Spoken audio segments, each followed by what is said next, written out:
यज्ञ दान तपः कर्म न त्याज्यम कार्यमेव ततः।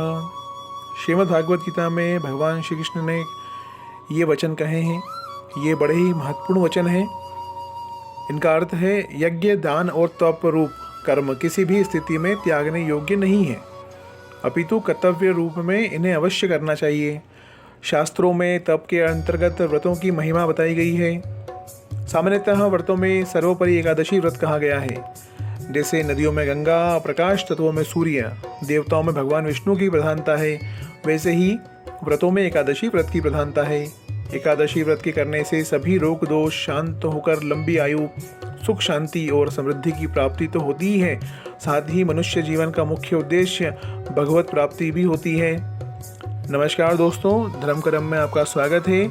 आइए जानते हैं एकादशी तिथि कैसे उत्पन्न हुई और कैसे सब व्रतों में श्रेष्ठ बनी। नारद जी ने पूछा, महादेव, महाद्वादशी का उत्तम व्रत कैसा होता है? सर्वेश्वर प्रभु, उसके व्रत से जो कुछ भी फल प्राप्त होता है उसे बताने की कृपा कीजिए।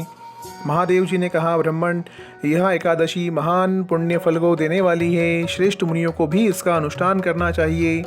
विशेष विशेष नक्षत्रों का योग होने पर यह तिथि जया, विजया, जयंती तथा पाप नाशिनी इन 4 नामों से विख्यात होती है। ये सभी पापों का नाश करने वाली है। इनका व्रत अवश्य करना चाहिए। जब शुक्ल पक्ष की एकादशी को पुनर्वसु नक्षत्र हो तो वह उत्तम तिथि जया कहलाती है। उसका व्रत करके मनुष्य निश्चय ही पाप से मुक्त हो जाता है। जब शुक्ल पक्ष की द्वादशी को श्रवण नक्षत्र हो तो वह उत्तम तिथि विजया के नाम से विख्यात होती है। इसमें किया हुआ दान और ब्राह्मण भोजन सहस्त्र गुना फल देने वाला है तथा होम और उपास तो सहस्त्र गुने से भी अधिक फल देता है। जब शुक्ल पक्ष की द्वादशी को रोहिणी नक्षत्र हो तब वह तिथि जयंती कहलाती है। वह सब पापों को हरने वाली है। उस तिथि को पूजित होने पर भगवान गोविंद निश्चय ही मनुष्य के सब पापों को धो डालते हैं। जब कभी शुक्ल पक्ष की द्वादशी को पुष्य नक्षत्र हो तो वह महापुण्यमयी पापनाशिनी तिथि कहलाती है। जो 1 वर्ष तक प्रतिदिन 1 प्रहस्त दिल दान करता है तथा जो केवल पापनाशिनी एकादशी को उपवास करता है, उन दोनों का पुण्य समान होता है। उस तिथि को पूजित होने पर संसार के स्वामी सर्वेश्वर श्री हरि संतुष्ट होते हैं तथा प्रत्यक्ष दर्शन भी देते हैं। उस दिन प्रत्येक पुण्य कर्म का अनंत फल माना गया है। सगर नंदन, कुकुस्त, नहुष तथा राजा गाधी ने उस तिथि को भगवान हरि की आराधना की थी, जिससे भगवान ने इस पृथ्वी पर उन्हें सब कुछ दिया था। इस तिथि के सेवन से मनुष्य 7 जन्मों के कायिक, वाचिक और मानसिक पाप से मुक्त हो जाता है। इसमें तनिक भी संदेह नहीं है। पुष्प नक्षत्र से युक्त एकमात्र पापनाशिनी एकादशी का व्रत करके मनुष्य 1000 एकादशियों के व्रत का फल प्राप्त कर लेता है। स्नान, दान, जप, होम, स्वाध्याय और देव पूजा आदि जो कुछ भी किया जाता है उसका अक्षय फल माना गया है। इसलिए प्रयत्नपूर्वक इसका व्रत करना चाहिए। जिस समय धर्मात्मा राजा युधिष्ठिर पंचम अश्वमेघ यज्ञ का स्नान कर चुके थे, उस समय उन्होंने यदुवंशा वंश भगवान श्री कृष्ण से इस प्रकार प्रश्न किया। युधिष्ठिर बोले, प्रभु, नक्त व्रत तथा एक भुक्त व्रत का पुण्य फल क्या है? जनार्दन, यह सब मुझे बताइए। श्री भगवान ने कहा, कुंती नंदन, हेमंत ऋतु में जब परम कल्याणमय मार्गशीर्ष मास आए तब उसके कृष्ण पक्ष की द्वादशी तिथि को उपवास करना चाहिए। उसकी विधि इस प्रकार है। दृढ़तापूर्वक उत्तम व्रत का पालन करने वाला शुद्ध चित्त पुरुष दशमी को सदा एक भुक्त रहे अथवा शोच संतोषादि नियमों के पालन पूर्वक नक्त व्रत के स्वरूप को जानकर उसके अनुसार एक बार भोजन करे। दिन के 8वें भाग में जब सूर्य का तेज मंद पड़ जाता है उसे नक्त जानना चाहिए। रात को भोजन करना नक्त नहीं है। गृहस्थ के लिए तारों के दिखाई देने पर नक्त भोजन का विधान है और सन्यासी के लिए दिन के 8वें भाग में, क्योंकि उसके लिए रात में भोजन का निषेध है। कुंती नंदन, दशमी की रात व्यतीत होने पर एकादशी को प्रातःकाल व्रत करने वाला पुरुष व्रत का नियम ग्रहण करे और सवेरे तथा मध्याह्न को पवित्रता के लिए स्नान करे। कुएं का स्नान निम्न श्रेणी का है। बावली में स्नान करना मध्यम, पोखरे में उत्तम तथा नदी में उससे भी उत्तम माना गया है। जहाँ जल में खड़ा होने पर जल जंतुओं को पीड़ा होती हो, वहाँ स्नान करने पर पाप और पुण्य बराबर होता है। यदि जल को छान कर शुद्ध कर लें तो घर पर भी स्नान करना उत्तम माना गया है। इसलिए पांडव श्रेष्ठ घर पर उक्त विधि से स्नान करें। स्नान के पहले निम्नांकित मंत्र पढ़कर शरीर में मृतिका लगा लें। अश्वक्रांते रथक्रांते विष्णुक्रांते वसुंधरे मृतिके हर्मे पापम यन्मया प्रोसंचितम अर्थात वसुंधरे तुम्हारे ऊपर अश्व और रथ चला करते हैं। भगवान विष्णु ने भी वामन अवतार धारण कर तुम्हें अपने पैरों से नापा था। व्रतिके, मैंने पूर्व काल में जो पाप संचित किया है उस मेरे पाप को हर लो। व्रती को चाहिए कि वह एक चित्त और दृढ़ संकल्प होकर क्रोध तथा लोभ का परित्याग करे। अंतज्य, पाखंडी, मिथ्यावादी, ब्राह्मण निंदक, अगम्य स्थित गमन करने वाले, अन्याय, दुराचारी, पर्दनहारी तथा पर स्त्रीगामी मनुष्यों से वार्तालाप न करे। भगवान केशव की पूजा करके उन्हें नैवेद्य भोग लगाएं। घर में भक्ति युक्त मन से दीपक जलाकर रखे। पार्थ, उस दिन निद्रा और मैथुन का परित्याग करें। धर्मशास्त्र से मनोरंजन करते हुए संपूर्ण दिन व्यतीत करें। नवश्रेष्ठ भक्तियुक्त होकर रात्रि में जागरण करें। ब्राह्मणों को दक्षिणा देव प्रणाम करके उनसे त्रुटियों के लिए क्षमा मांगें। जैसी कृष्ण पक्ष की एकादशी होती है वैसे ही शुक्ल पक्ष की भी है। इसी विधि से उसका भी व्रत करना चाहिए। पार्थ, द्विज को उचित है कि वह शुक्ल और कृष्ण पक्ष की एकादशी के व्रती लोगों में भेद बुद्धि उत्पन्न न करे। शंकुधार तीर्थ में स्नान करके भगवान गदाधर का दर्शन करने से जो पुण्य होता है तथा संक्रांति के अवसर पर 4 लाख का दान देकर जो पुण्य प्राप्त किया जाता है वह सब एकादशी व्रत की 16वीं कला के बराबर भी नहीं है। प्रभास क्षेत्र में चंद्रमा और सूर्य ग्रहण के अवसर पर स्नान दान से जो पुण्य होता है वह निश्चय ही एकादशी को उपास करने वाले मनुष्य को मिल जाता है। केदार क्षेत्र में जल पीने से पुनर्जन्म नहीं होता। एकादशी का भी ऐसा ही महात्म्य है। यह भी गर्भवास का निवारण करने वाली है। पृथ्वी पर अश्वमेध यज्ञ का जो फल होता है उससे 100 गुना अधिक फल एकादशी व्रत करने वाले को मिलता है। जिसके घर में तपस्वी एवं श्रेष्ठ ब्राह्मण भोजन करते हैं उसको जिस फल की प्राप्ति होती है वह एकादशी व्रत करने वाले को भी अवश्य मिलता है। वेदांगों के पारगामी विद्वान ब्राह्मण को सहस्त्र गोदान करने से जो पुण्य होता है उससे 100 गुना पुण्य एकादशी व्रत करने वाले को प्राप्त होता है। इस प्रकार व्रती को वह पुण्य प्राप्त होता है जो देवताओं के लिए भी दुर्लभ है। रात को भोजन कर लेने पर उससे आधा पुण्य प्राप्त होता है तथा दिन में एक बार भोजन करने से देहधारियों को नक्त भोजन का आधा फल मिलता है। जीव जब तक भगवान विष्णु के प्रिय दिवस एकादशी को उपास नहीं करता तभी तक तीर्थ, ध्यान और नियम अपने अपने महत्व की गर्जना करते हैं। इसलिए पांडव श्रेष्ठ, तुम इस व्रत का अनुष्ठान करो। कुंती नंदन, यह गोपनीय एवं उत्तम व्रत है जिसका मैंने तुमसे वर्णन किया। हजारों यज्ञों का अनुष्ठान भी एकादशी व्रत की तुलना नहीं कर सकता। युधिष्ठिर ने पूछा, भगवान, पुण्यमयी एकादशी तिथि कैसे उत्पन्न हुई? इस संसार में क्यों पवित्र मानी गई तथा देवताओं को कैसे प्रिय हुई? श्री भगवान बोले, कुंती नंदन, प्राचीन समय की बात है। सतयुग में मोर नामक दानव रहता था। वह बड़ा ही अद्भुत और अत्यंत क्रोध तथा संपूर्ण देवताओं के लिए भयंकर था। उस काल रूपधारी दुरात्मा महासुर ने इंद्र को भी जीत लिया था। संपूर्ण देवता उससे परास्त होकर स्वर्ग से निकाले जा चुके थे और शंकित तथा भयभीत होकर पृथ्वी पर विचरा करते थे। एक दिन सब देवता महादेव जी के पास गए। वहाँ इंद्र ने भगवान शिव के आगे सारा हाल कहा सुनाया। इंद्र बोले, महेश्वर, ये देवता स्वर्ग लोक से भ्रष्ट होकर पृथ्वी पर विचर रहे हैं। मनुष्यों में रहकर इनकी शोभा नहीं होती।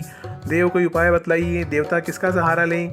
महादेव जी ने कहा, देवराज, जहाँ सबको शरण देने वाले, सबकी रक्षा में तत्पर रहने वाले जगत के स्वामी भगवान गरुड़ध्वज विराजमान हैं, वहाँ जाओ, वे तुम लोगों की रक्षा करेंगे।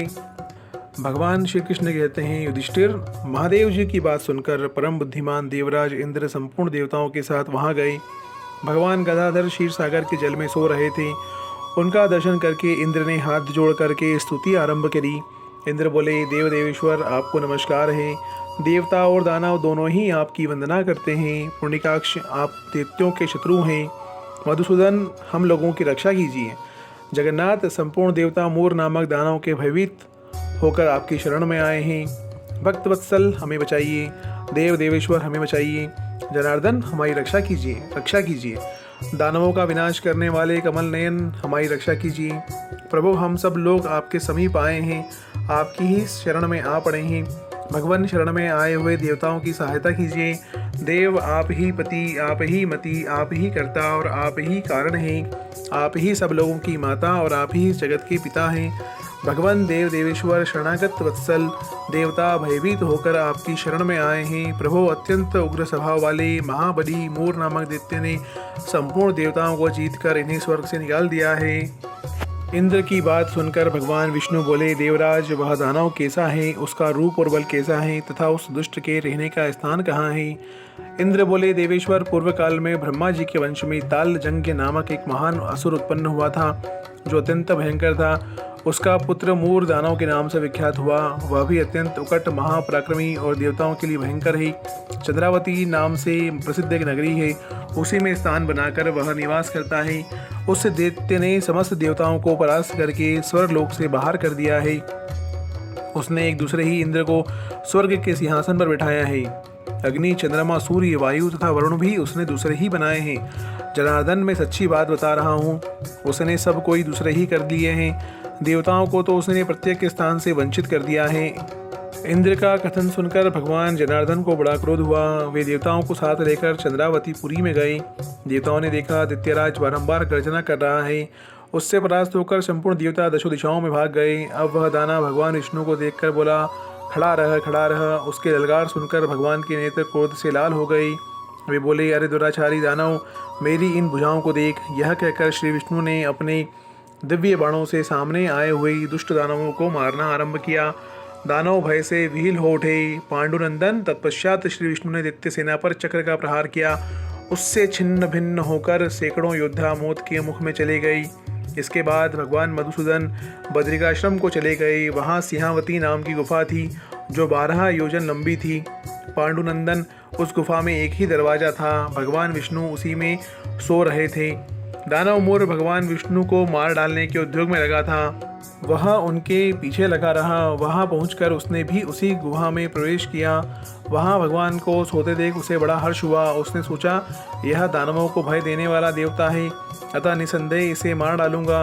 युधिष्ठिर, दानव के इस प्रकार विचार करते ही भगवान विष्णु के शरीर से कन्या प्रकट हुई, जो बड़ी ही रूपवती, सौभाग्यशालिनी तथा दिव्य अस्त्र शस्त्रों से युक्त थी। वह भगवान के तेज के अंश से उत्पन्न हुई थी। उसका बल और पराक्रम महान था। युधिष्ठिर, दानवराज मूर ने उस कन्या को देखा। कन्या ने युद्ध का विचार करके दानव के साथ युद्ध के लिए याचना की। युद्ध छिड़ गया। कन्या सब प्रकार की युद्ध कला में निपुण थी। वह मूर नामक महान असुर उसके हुंकार मात्र से राख का ढेर हो गया। दानव के मारे जाने पर भगवान जाग उठे। उन्होंने दानव को धरती पर पड़ा देख पूछा, मेरा यह शत्रु अत्यंत उग्र भयंकर था, किसने इसका वध किया है? कन्या बोली, स्वामिन, आपके ही श्री प्रसाद से मैंने इस महान दैत्य का वध किया है। श्री भगवान ने कहा, कल्याणी, तुम्हारे इस कर्म से तीनों लोकों के मुनि और देवता आनंदित हुए हैं। अतः तुम्हारे मन में जैसी रुचि हो उसके अनुसार मुझसे कोई वर मांगो। देव दुर्लभ होने पर भी वह वर मैं तुम्हें दूंगा, इसमें तनिक भी संदेह नहीं है। वह कन्या साक्षात एकादशी ही थी।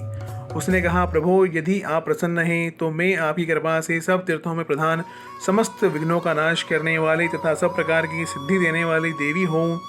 जनार्दन, जो लोग आप में भक्ति रखते हुए मेरे दिन को उपास करेंगे उन्हें सब प्रकार की सिद्धियां प्राप्त हों। माधव, जो लोग उपवास, नक्त अथवा एक भुक्त करके मेरे व्रत का पालन करें उन्हें आप धन, धर्म और मोक्ष प्रदान कीजिए। श्री विष्णु बोले, कल्याणी, तुम जो कुछ कहती हो वह सब पूर्ण होगा। भगवान श्री कृष्ण कहते हैं, युधिष्ठिर, ऐसा वर पाकर महाव्रता एकादशी बहुत प्रसन्न हुई। दोनों पक्षों की एकादशी समान रूप से कल्याण करने वाली है।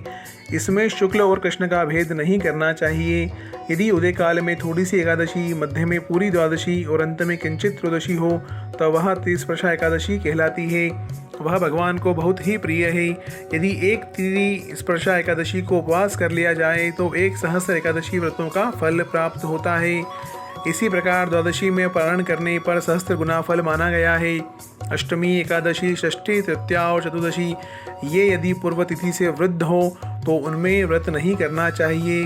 परिवर्तनी तिथि से युक्त होने पर ही इनमें उपवास करना चाहिए। पहले दिन दिन में और रात में भी एकादशी हो तथा दूसरे दिन प्रातःकाल एक दंड एकादशी रहे तो पहली तिथि का परित्याग करके दूसरे दिन की द्वादशी युक्त एकादशी को ही उपवास करना चाहिए। यह विधि मैंने दोनों पक्षों की एकादशी के लिए बताई है। जो मनुष्य एकादशी को उपवास करता है वह वैकुंठ धाम में, जहाँ साक्षात भगवान गरुड़ ध्वज विराजमान है, जाता है। जो मानव हर समय एकादशी के महात्म्य का पाठ करता है उसे सहस्त्र गोदानों के पुण्य का फल प्राप्त होता है। जो दिन या रात में भक्तिपूर्वक इस महात्म्य का श्रवण करते हैं वे निसंदेह भ्रम, हत्या आदि पापों से मुक्त हो जाते हैं। एकादशी के समान पापनाशक व्रत दूसरा कोई नहीं है। ओम नमो भगवते वासुदेवाय।